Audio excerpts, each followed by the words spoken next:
Praise the Lord. ஒரு வசனத்தை வாசிக்கலாம். நீதிமொழிகள் 6வது அதிகாரம் 6வது வசனம் இப்படி சொல்லுது: சோம்பேறியே, நீ எறும்பின் இடத்தில் போய் அதன் வழிகளை பார்த்து ஞானத்தை கற்றுக்கொள். எறும்பு கர்த்தரால சிருஷ்டிக்கப்பட்ட ஒரு சின்ன ஜந்து தான். ஆனா அந்த எறும்பின் இடத்துல நிறைய ஞானம் இருக்கு. அந்த எறும்பின் இடத்துல இருந்து இன்னைக்கு சில விஷயங்களை நம்ம கத்துக்க போறோம். என்னென்ன விஷயங்கள்னு பார்க்கலாமா? எறும்பு என்ன செய்கிறது? நீதிமொழிகள் 30வது அதிகாரம் 25வது வசனத்தை பார்த்தீங்கன்னா, அவையாவன அற்பமான ஜந்துவாய் இருந்தும் கோடை காலத்திலே தங்கள் ஆகாரத்தை சம்பாதிக்கிற எறும்பும். கோடை காலத்தில் ஆகாரத்தை சேர்த்து வைக்கிற எறும்பு. அதாவது மழை காலத்துல எறும்பு வெளியில போய் அதுக்குண்டான ஆகாரத்தை சேர்த்து வைக்க முடியாது. அதனால அது முன்னமே ஞானமாய் கோடை காலத்துல ஆகாரத்தை சேர்த்து வைக்கிறது. கோடை காலம், மாரி காலம் அப்படிங்கிறது ஒவ்வொரு சீசன். இந்த எறும்புக்கு கோடை காலம் வந்த உடனே இதுதான் நம்ம ஆகாரத்தை சேர்த்து வைக்கிற சீசன் அப்படின்னு அதுக்கு தெரியும். அதுக்கு யாரும் சொல்லி கொடுக்கல, அதுக்கு ஆண்டவர் அப்படிப்பட்ட ஞானத்தை கொடுத்திருக்கிறார். இப்போ இதுதான் ரைட் டைம். இந்த நேரத்துல நமக்கும் நம்ம பிள்ளைகளுக்கும் ஆகாரத்தை சேர்த்து வைக்க வேண்டும். இன்னும் கொஞ்ச நாள்ல மழை காலம் வரப்போகுது. அந்த காலத்துக்கு நம்ம இப்போ சேர்த்து வைக்கலனா நாமும் நம்ம குழந்தைகளும் பாதிக்கப்படுவோம்னு அந்த எறும்புக்கு தெரியும். இதே போலதான் நமக்கும் நம்ம வாழ்க்கையில நிறைய சீசன்கள் வரும். சேர்த்து வைக்கிறதுக்குண்டான காலங்கள் வரும். அந்த சேர்த்து வைத்ததை உபயோகப்படுத்திக் கொள்வதற்கு ஒரு காலம் உண்டு. அதனாலதான் நம்ம எந்த காலத்துல எதை சேர்த்து வைக்க வேண்டுமோ அந்த காலத்துக்கு அதை சேர்த்து வைத்துக் கொள்ள வேண்டும். இல்லனா பின்னால கஷ்டப்பட வேண்டியது இருக்கும். நம்ம என்ன சேர்த்து வைக்கணும்? நான் என்னோட வீடியோக்கள்ல அதிகமா சொல்லுவது உண்டு. நீங்க தேவனுடைய பாதத்துல உட்கார்ந்து செலவிடுகிற ஒவ்வொரு மணி துளிகளும் நீங்க உங்களுக்காகவும் உங்கள் பிள்ளைகளுக்காகவும் சேர்த்து வைக்கிற மகா பெரிய பொக்கிஷம் அப்படின்னு. இன்னைக்கு நம்ம முழங்கால்கள் நல்லா இருக்கா? அப்போ நம்ம முழங்கால் போட்டு ஆண்டவரிடத்துல 1 மணி நேரமாவது 2 மணி நேரமாவது நம்ம ஆண்டவரிடத்துல ஜெபிக்கும் பொழுது அந்த கால சூழ்நிலைமைகளை நாம சேர்த்து வைக்கிறோம். பிள்ளைகளுக்கு ஆசீர்வாதத்தை சேர்த்து வைக்கிறோம், கிருபைகளை சேர்த்து வைக்கிறோம், இரக்கத்தை சேர்த்து வைக்கிறோம், நன்மையை சேர்த்து வைக்கிறோம். இன்னைக்கு உடல் நல, சுகம், பலன், ஆரோக்கியம் நல்லா இருக்கா? அப்போ நம்ம இந்த நல்லா இருக்கிற சமயங்கள்ல நம்ம பிள்ளைகளுக்காக ஆண்டவருடைய சமூகத்துல ஆசீர்வாதங்களை கேட்டு வாங்கி வைத்துக் கொள்ள வேண்டும். ஆசீர்வாதங்களையும் கிருபைகளையும் ஒவ்வொரு நாளும் நம்ம பிள்ளைகளுக்காக நம்ம கேட்டு வாங்கி வைக்க வேண்டும். அது பிற்காலங்களில் நம்ம பிள்ளைகளுக்கு ஆசீர்வாதமாக அமையும்.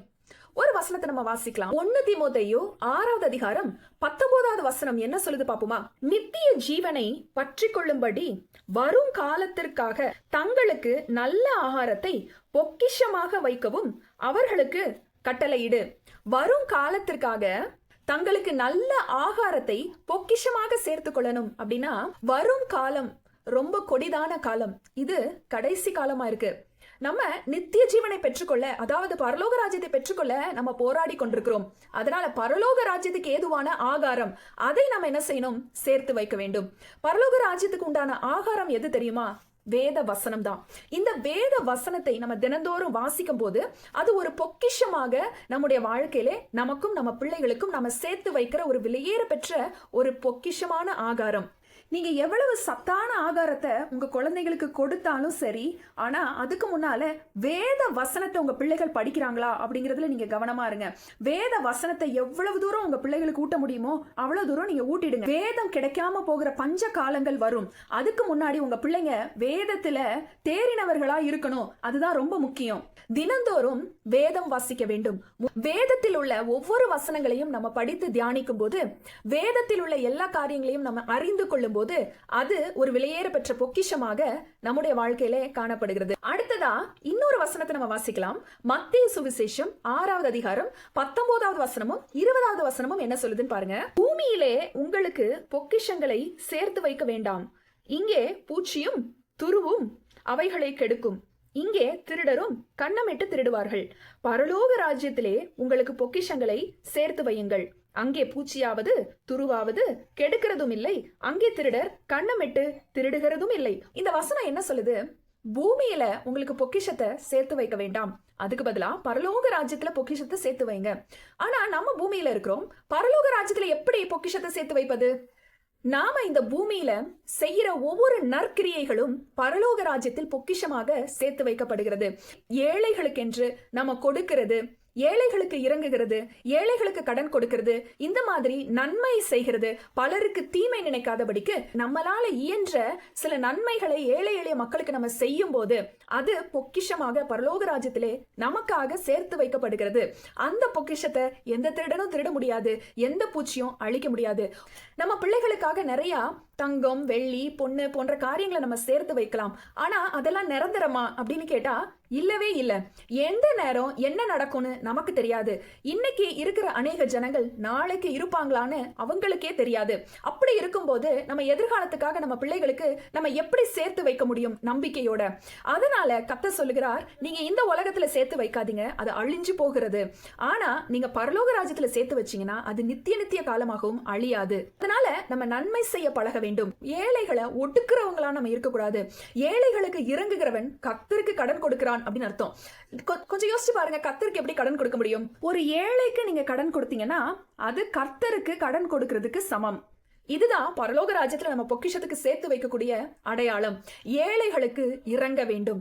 நம்ம கர்த்தருக்கே கடன் கொடுத்து வைக்கிறோம். நாம் கொடுத்ததை அவர் பல மடங்கு நமக்கு திருப்பி தருவார். நம்ம இன்றைக்கு செய்யற இந்த சின்ன சின்ன நன்மைகள் நாளைக்கு நம்ம பிள்ளைகளுக்கு பெரிய ஆசீர்வாதங்களை கொண்டு வரும். நான் முதல்ல என்ன சொன்னேன்னா, தேவனுடைய பாதத்துல நம்ம அமர்ந்திருந்து முழங்கால் படியிட்டு தேவனுடைய சமூகத்துல நம்ம செலவிடப்படுகிற ஒவ்வொரு நேரமும், அதாவது நம்ம ஜெபிக்கிற ஒவ்வொரு நேரமும் பொக்கிஷமாக நம்ம பிள்ளைகளுக்காக நம்ம சேர்த்து வைக்கிறோம். ரெண்டாவது, வேதத்தை நம்ம படிக்கிறதுனால, விலையேற பெற்ற இந்த வேதத்தை ஆகாரமாக நம்ம சேர்த்து வைக்கிறதுனால நம்ம பிள்ளைகளுக்கு அது பிற்காலத்திலே ஆசீர்வாதமாக மாறும். அது மாத்திரம் இல்லாம நம்ம இந்த பூலோகத்துல பொக்கிஷத்தை சேர்த்து வைக்காம நன்மை செய்கிறது நிமித்தம், ஏழைகள் எளிய ஜனங்களுக்கு இறங்குகிறது நிமித்தம் நம்ம பரலோக ராஜ்யத்திலே பொக்கிஷத்தை சேர்த்து வைக்கிறோம். அது நம்ம பிள்ளைகளுக்கு ஆசீர்வாதமாக அமையும்.